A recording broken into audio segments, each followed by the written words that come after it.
Lost Love and Other Stories by Jan Carew. Lost Love. These things happened to me nearly 10 years ago.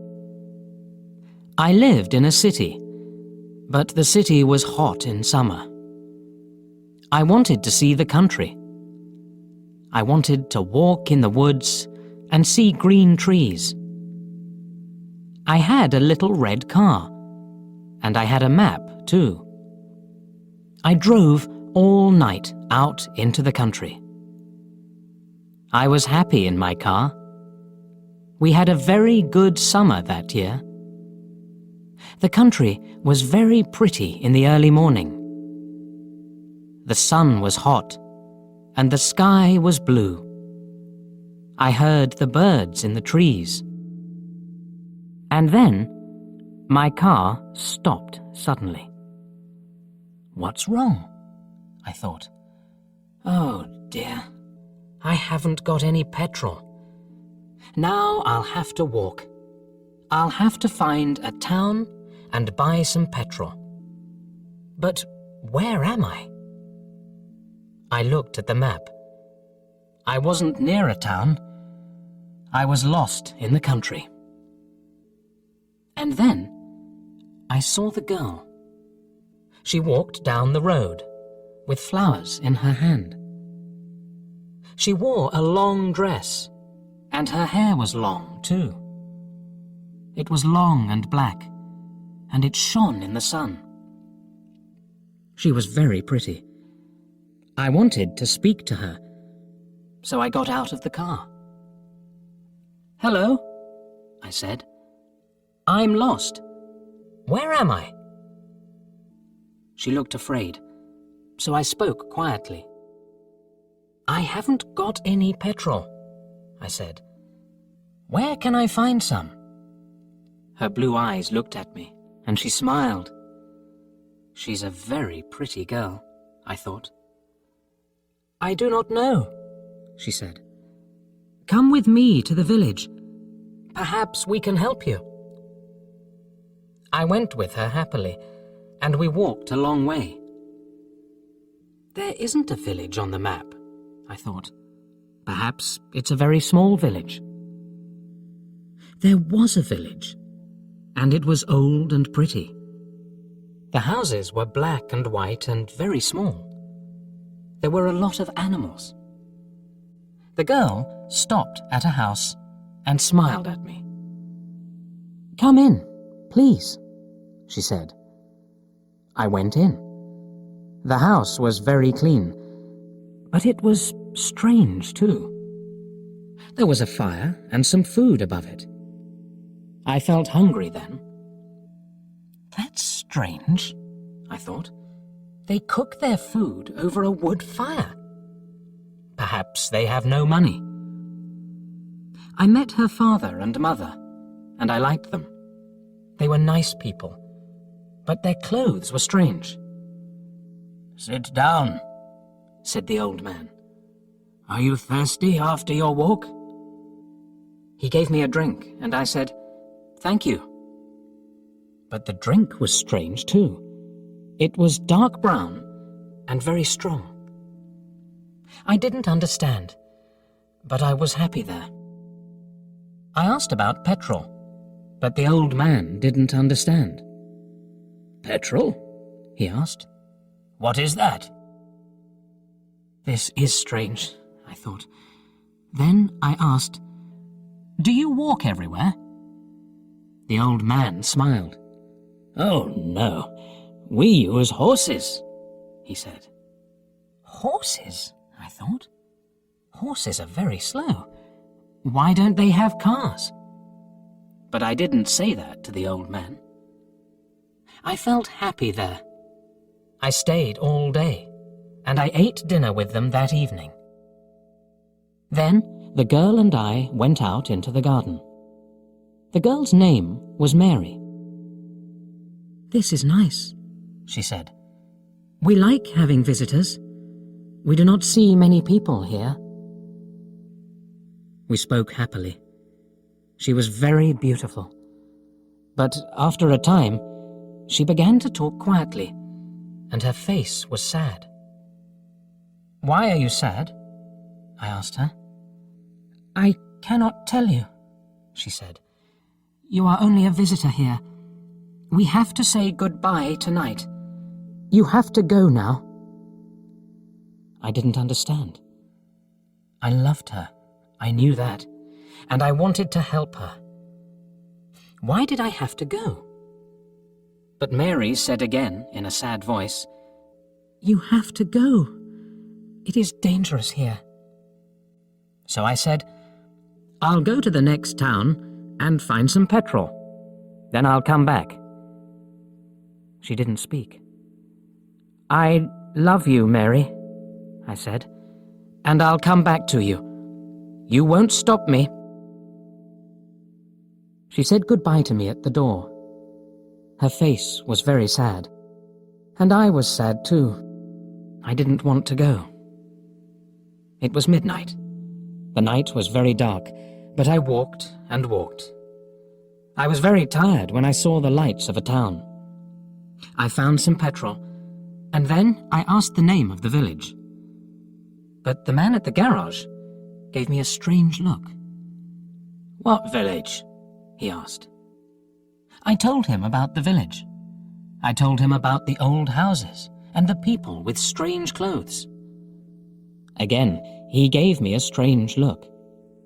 He thought, and then he said, "There was a village there, but it isn't there now. There are stories about it, strange stories."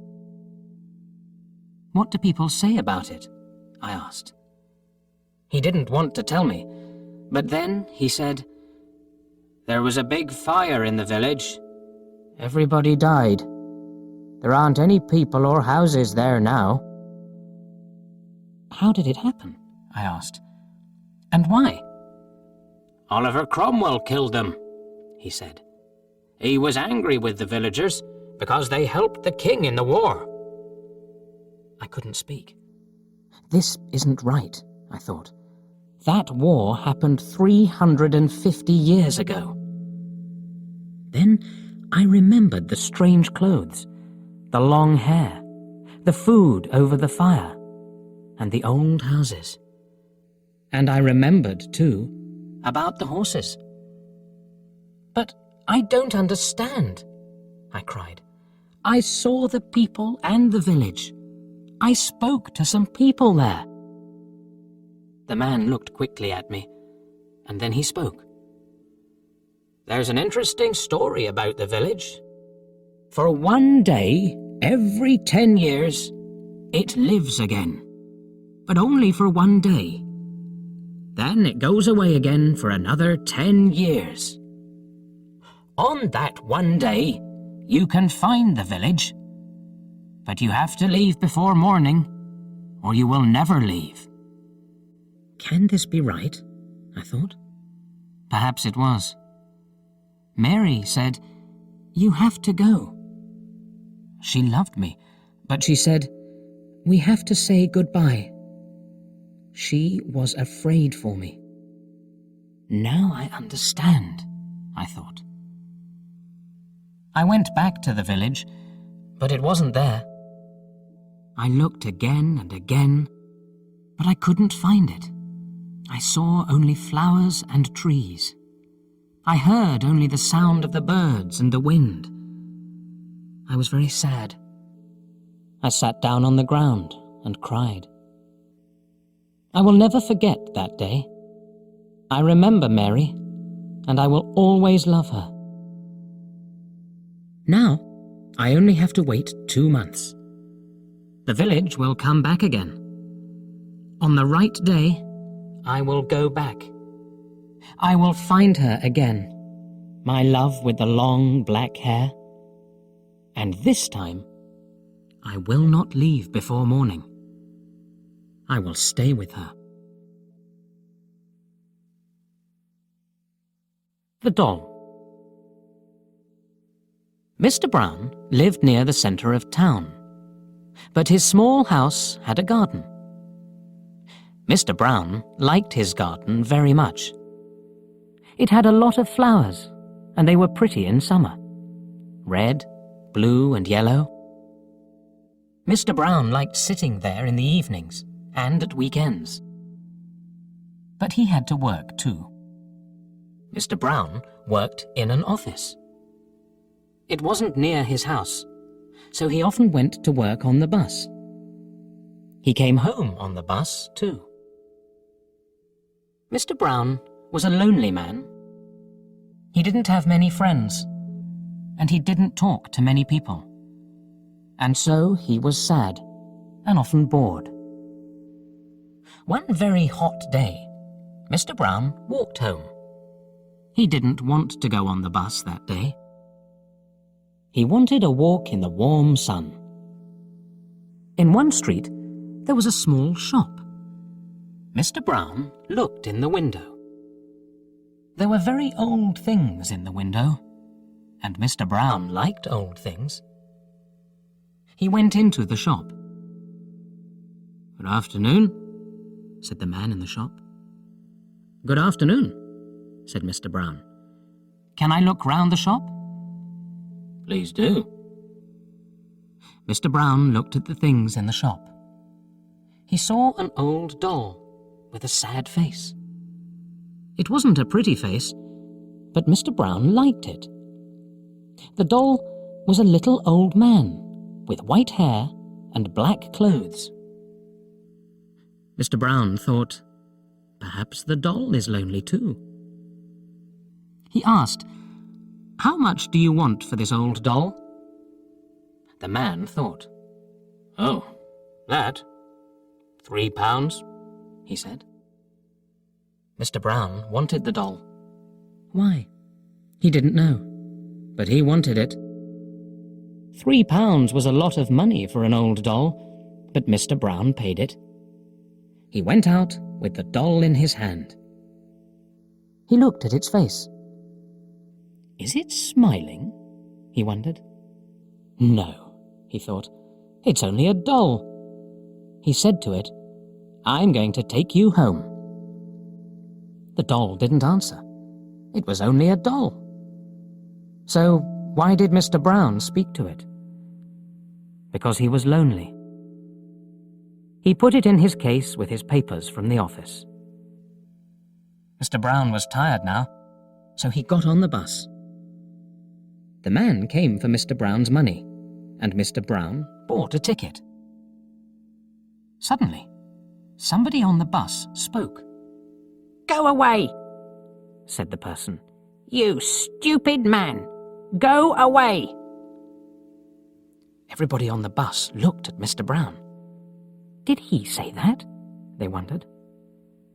The ticket man was angry with Mr. Brown. Why did he say that? He wondered. He gave Mr. Brown a ticket and went away. He didn't like Mr. Brown. When Mr. Brown got home, he was very tired. Who spoke on the bus? He wondered. He didn't know. He took the doll out of his case and looked at it. It was only a doll. It wasn't very pretty. It was quite ugly. But it had a smile on its face. That's strange, thought Mr. Brown. He put the doll on the table and had his dinner. Mr. Brown wasn't very hungry, so he only ate some bread and butter. Then he went to bed and slept. He forgot the doll. It was on the table. Morning came, and the sun shone into the room. Mr. Brown opened his eyes. There was something on his bed. What is it? He wondered. He looked, and he saw the doll. But I left it on the table. It can't walk. It's only a doll. Mr. Brown didn't understand it. It was very strange. Mr. Brown went to the front door. Are there any letters for me? He wondered. Yes, there were 3 with his name and address. But what was this? The letters were open. Who opened them? Mr. Brown didn't know. Mr. Brown ate his breakfast. Then he went to the bus stop and waited. His bus came and stopped for him. Mr. Brown got on with his case and sat down. There were a lot of people on the bus, and one old woman couldn't sit down. Her face was tired, and Mr. Brown was a kind man. He stood up for her, and she sat down. Then suddenly, somebody spoke. "You stupid old thing!" The woman turned and looked at Mr. Brown. She was very angry. Mr. Brown's face went red. Then he remembered the doll. He got off the bus. He couldn't understand it. That doll's at home, he thought. Or is it? Mr. Brown opened his case and looked inside. The doll was there, with a big smile on its ugly face. He put the doll down on the street and left it there. Then he went to work. That's the end of that doll, he thought. Good. Mr. Brown worked well all day. After work, he walked to the bus stop. But what was that? The doll was at the bus stop. Mr. Brown saw the white hair and the black clothes, and he saw the smile too. What's happening? He wondered. It's waiting for me. It isn't only a doll. But what is it? He turned and ran away from the bus stop. Then he walked home. He had to walk 3 kilometers to his house. He was very tired. Mr. Brown sat down in a chair and went to sleep. He slept for an hour. Suddenly, there was a big noise in another room. Crash! Smash! Mr. Brown opened his eyes. What's wrong? He wondered. He went into the other room. The doll was there again. It sat on the table and looked at him. Mr. Brown's cups and plates were all on the floor. It isn't only a doll, Mr. Brown thought, and it isn't a friend. This is difficult. What can I do? He took the doll into the garden and buried it in the ground.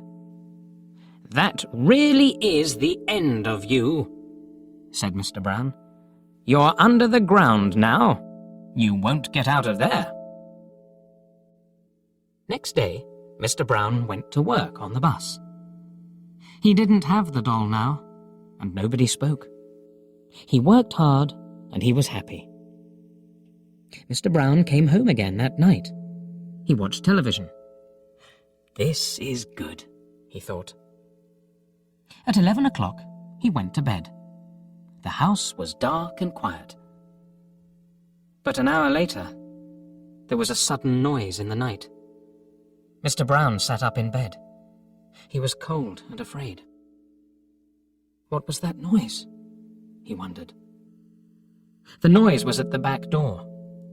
Mr. Brown was afraid, but he opened the door. It was the doll again.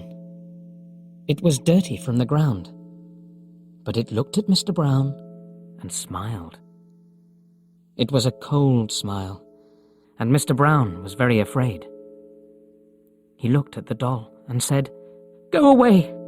Please, go away!" The doll didn't speak. It only smiled again. Mr. Brown was very angry now.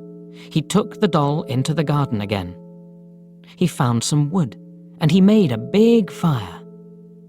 He lit the fire, then he put the doll on the top. "Now die!" said Mr. Brown. "It's different this time. This will be the end of you." And Mr. Brown smiled. The fire was hot and red. The fire got bigger and bigger. Suddenly, there was a loud cry, and people ran out of their houses. "What's wrong?" they shouted. "There's a big fire in Mr. Brown's garden," somebody said. "Look!" And there was a big fire. The people looked round the house and garden. They couldn't find Mr. Brown. But on the ground, near the fire, there was a doll with white hair and black clothes. It wasn't a pretty doll, and there was a smile on its face. The Other Man. I was a writer. I wrote books. I write now, but nobody knows. Nobody can see me now. Something strange has happened to me. I will tell you about it. In January, I wanted to write a very long book. So, I left my home, and I found a little room. This is a good room for a writer, I thought. I'll write my book here. It was a little room, but I liked it. It was very quiet. I began to work on my book, and I was happy.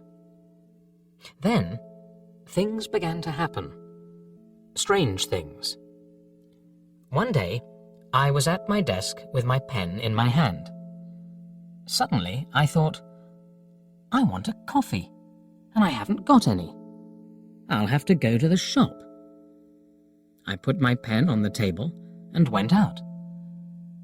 When I came back, I looked for the pen. It wasn't on the table.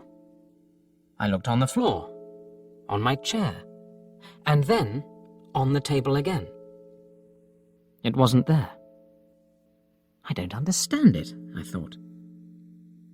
That night, another strange thing happened.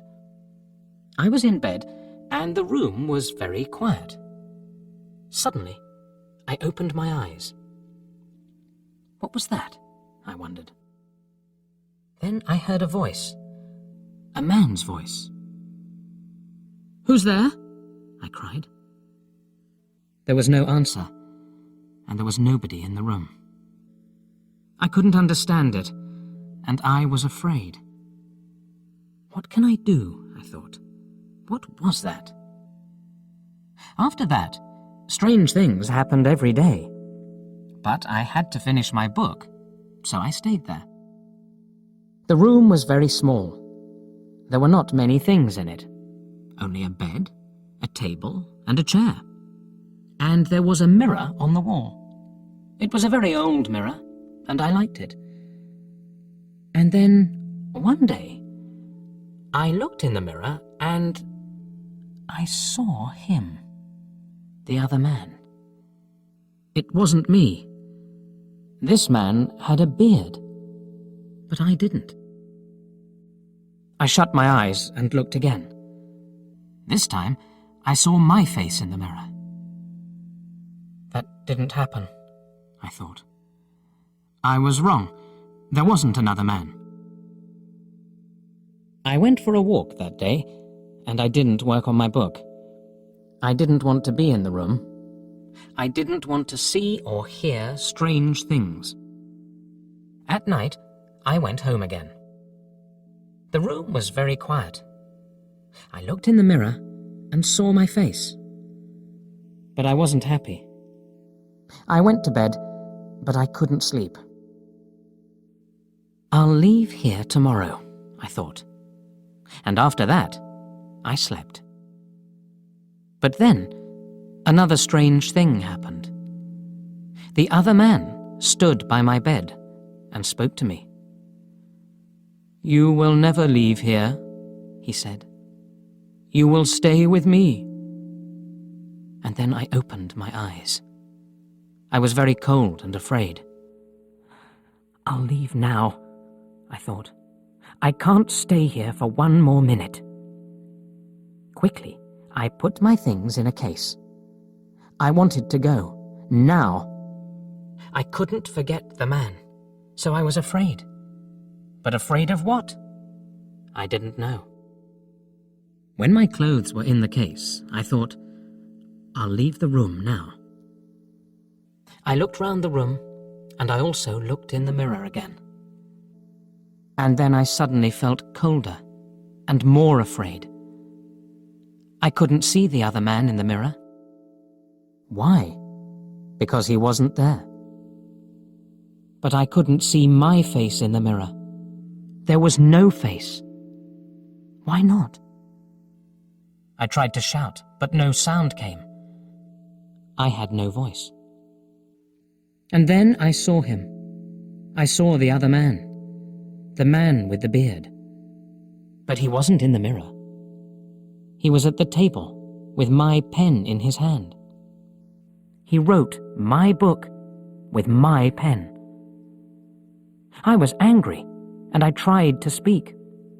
But I couldn't, because I had no voice.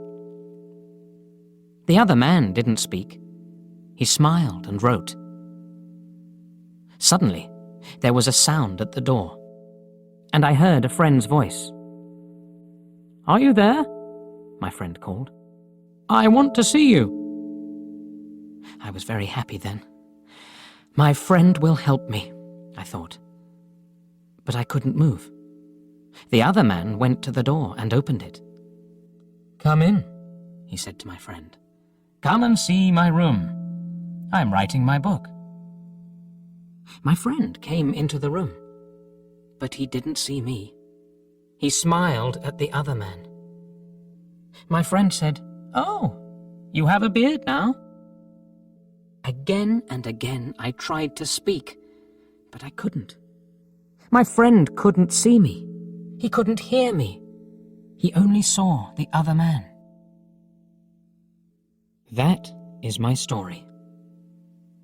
The other man has my room, and he also has my face and my voice. He will finish my book too. But the other man doesn't know one thing. I can write. I can tell my story, and I'm telling it to you. The Charm. He's a brave man, people say about me. He's never afraid. They are wrong. I wasn't always a brave man, and at times I was afraid, very afraid. I am an important man now. I have an important job. People know me and like me. They don't know that I wasn't always brave. I will tell you the story. I was a very shy young man. I didn't like talking to other young men. I was afraid. They'll laugh at me, I thought. Women were worse. I never spoke to them. I was always afraid of them. I try to help shy people now. I never laugh at them, because I remember that time. I was very unhappy then. Then there was a war between my country and another country. I had to be a soldier. Me. I was always afraid, but I had to be a soldier. And it was very dangerous. I was afraid. The other soldiers didn't talk about it, but they knew. They're laughing at me, I thought. They aren't afraid. I was wrong, but I didn't know that. I felt very bad. One day, I was in the town. I had 2 days' holiday away from the other soldiers. I wasn't with friends. I didn't have any friends. I was very unhappy. I walked slowly past some shops. An old man stood by the road. There weren't many cars on it. Why doesn't he walk across the road? I thought. Is he afraid? I went near him, and then I saw his eyes. Oh, I thought. Now I know. He can't see. He wants to go across, but he can't go without help. Other people walked quickly past him. They had to go to work or to their homes. They didn't help him. They didn't have time. But I had time, a lot of time. I'm not doing anything, I thought. Why can't I help him? I won't be afraid of him. I took the old man's arm and I helped him across the road. "Thank you," he said. His hand felt my coat. "This is a soldier's coat," he said. "Are you a soldier?" "Yes." Perhaps I said it in a sad voice. The old man put a hand in his jacket. He took something out and gave it to me. "Take this," he said. "It will help you. Wear it, and you'll be all right. Nothing bad will happen to you." He walked away, and I looked at the thing in my hand. It was a small charm. Pretty, but strange. "It's a girl's thing," I thought, and I put it in my coat. The next day, we went to war. I was afraid, very afraid, but I remembered the charm in my coat. Perhaps the charm will help me, I thought, so I took it with me. Suddenly, I wasn't afraid. Why? I didn't know. Was it the charm? It was bad that day. Men died all round me. Perhaps I'll die next, I thought. But I wasn't afraid. Our leader was a brave man. He was in front of us, and we followed him. Suddenly, he was down. He fell to the ground and didn't move. The other soldiers stopped. They were afraid. I thought, perhaps our leader isn't dead. I'll go and see. I went to him. The fighting was worse now, but I wasn't afraid. I've got the charm with me, I thought. I'll be all right. I brought our leader back to a better place, and then I looked at him. He was very white and ill, but he wasn't dead. His eyes opened, and he smiled at me. He spoke, not easily, but I heard him. "Go in front," he said. "The men will follow you." The men followed me, and we fought well that day. After that, I was fine. Later, I was a leader too. The men were happy and followed me. People didn't laugh at me then. But is it right, I thought? I'm not very brave. It's only the charm. I didn't tell people about the charm. I had friends for the first time, and I was happy. One day, we had to take an important bridge. There were a lot of soldiers on it, and they had big guns. The country was open, without any trees. It was very dangerous, and my men were afraid. "We're going to die," they said. "Listen," I told them. "I'll go first, and we'll run very quickly to the bridge. Don't be afraid. They can't kill us all. Follow me, and we'll take that bridge." I put my hand in my coat, but the charm wasn't there. What am I going to do? I thought. I can't be brave without the charm. I looked at the faces of my men. They weren't afraid now. I thought, my words have helped them. They aren't afraid now. They're waiting for me. They'll follow me everywhere. I'm their leader, and I can't be afraid. I shouted, "Let's go!" We ran. We got to the bridge. We lost some men, but we got there, and we took the bridge. I will never forget that day. I learnt something then about brave men. Brave men are afraid too, but that doesn't stop them. I will also remember that old man with the charm. "It will help you," he said. He was right. I learnt to be brave without it. I was a young man then, and now I am old. I am a brave man, people think. And yes, they are right. I am. Journey's End. Tom Smith was a nice young man. He wanted a job, but he couldn't find one. Many people wanted to work, and there weren't many jobs. Tom felt sad because he never had money for clothes or the cinema. When he was younger, Tom wanted to be a footballer. He was good at football, and at tennis too. He was good at every sport, but there were other, better players. Now, Tom had a new idea.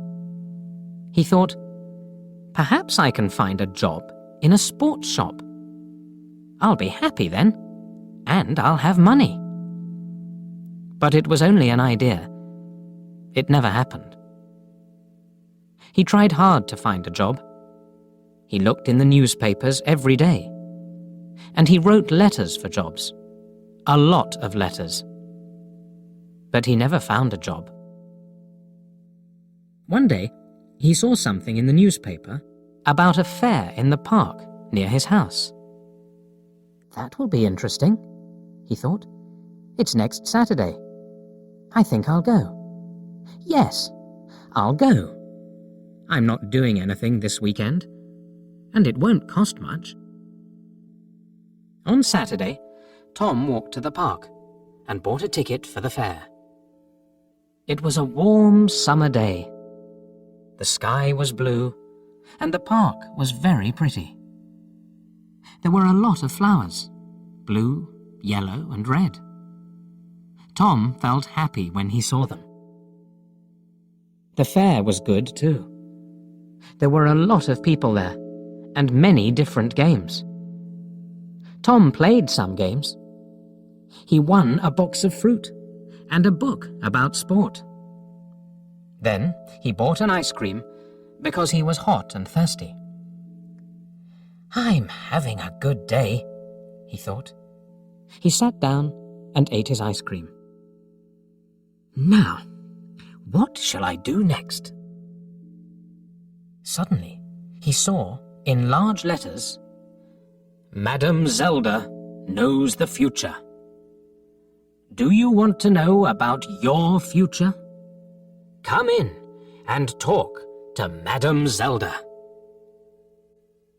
Tom Smith thought very hard. Shall I go in? He thought. Why not? I'm not afraid of the future. Perhaps it will be interesting. Yes, I'll go in and have a conversation with Madame Zelda. So he went in. It was very dark inside. An old woman with grey hair and a kind face smiled at Tom. Hello, young man, she said. Sit down, and I will tell you about your future. Tom sat down. The old woman looked at some cards on the table. Take 3 cards, she said. Tom took the cards and gave them to her. The woman looked at the cards for a long time. Then she spoke. She didn't smile now. Listen, she said. I have to tell you something very important. Do not go anywhere next Friday. Make a journey next Friday, and you will never arrive. Something will happen on the way. Don't forget now. I can tell you nothing more. Be careful, young man. Tom left. The sun was very hot on his face. He had no more money, and he wanted to go home. I'm not afraid, he thought. I don't go on journeys. I won't go anywhere next Friday. Every day is the same to me. I haven't got a job, so I don't go anywhere. But on Thursday, Tom had a letter. It was an answer to one of his letters. There was a job in a town 30 kilometers away. It was in a sports shop. The boss wanted to meet Tom the next day. Tom felt very happy. I'll have to take a train there, he thought. I can't walk 30 kilometers. Suddenly, he remembered the old woman at the fair, and he felt afraid. "Do not go anywhere next Friday," she told him. But what can I do? Tom thought sadly. I can't lose this job. It's too important to me. I'll have to take the train tomorrow. And what can an old woman know about the future? Nothing. But he wasn't very happy about it, and he didn't sleep well that night. The next day was Friday, and Tom went to the station. He bought a ticket at the ticket office. The train arrived, and he climbed on it. An old man sat down next to Tom. His face was intelligent under his white hair. He had a bad leg, and Tom felt sorry for him. The train left the station and went through the country. A waiter came round with some food, and the old man bought a sandwich. Then he smiled at Tom and said, "Are you thirsty? I've got some tea with me. Would you like some?" He took out a cup and gave Tom some tea. He's a kind man, Tom thought. I really like him. He smiled at the old man and said, "Thank you. I'm Tom Smith. Are you going a long way?" But the old man couldn't answer. Suddenly, there was a very loud noise, and the train stopped. What was wrong? The people on the train were afraid. They all looked out of the windows, but they couldn't see anything. "Don't be afraid," Tom told his new friend. "I'll go and see.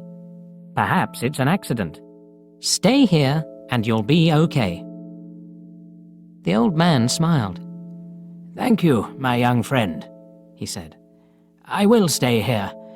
My old legs are very weak." Tom found the guard. "What's wrong?" he asked him. "Why did we stop?" The guard looked at Tom unhappily. "There's a large tree in front of the train," he said. "We'll have to move it, but we can't do it quickly. So this is the end of the journey for you. You'll have to get off the train and walk." "Walk where?" Tom asked. The guard looked at a map. "There's a village near here. You can go there and perhaps find a restaurant or a cafe. I have to stay here with the train. I'm very sorry about your journey, but you'll get your money back." Tom thought, the money isn't important. I really wanted that job. And he felt very sad. Tom didn't say anything about the job to the old man. He helped his friend off the train and carried his case to the village. "Thank you very much," the old man said to Tom. "I know that my case is heavy. There's a computer in it, and there are a lot of papers." Tom smiled. "It's all right," he said. But inside he was very sad.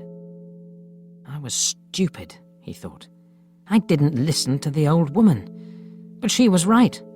I won't get that job now. The old man saw Tom's sad face and asked him, "What's wrong, my young friend?" So Tom told him the story about the job in the sports shop. Then a strange thing happened. The old man smiled, and then he laughed. Why did he laugh? Tom didn't know, and he felt a little angry. The old man was his friend, but this was a bad day for Tom. It wasn't funny. Tom couldn't speak or smile. The old man saw this, and he stopped laughing. Then he said, "Listen to me, Tom, and don't be sad. I'm a rich man. I've got a lot of shops in different towns, and they're all sports shops. I want an intelligent young man to work in my new shop. It's also my biggest shop. Will you work for me? I think I know you now. You were very kind to me on the train. You're the right person for the job. What's your answer?" "This is wonderful," Tom said, with a happy smile. "This is the best day of my life. Not the worst."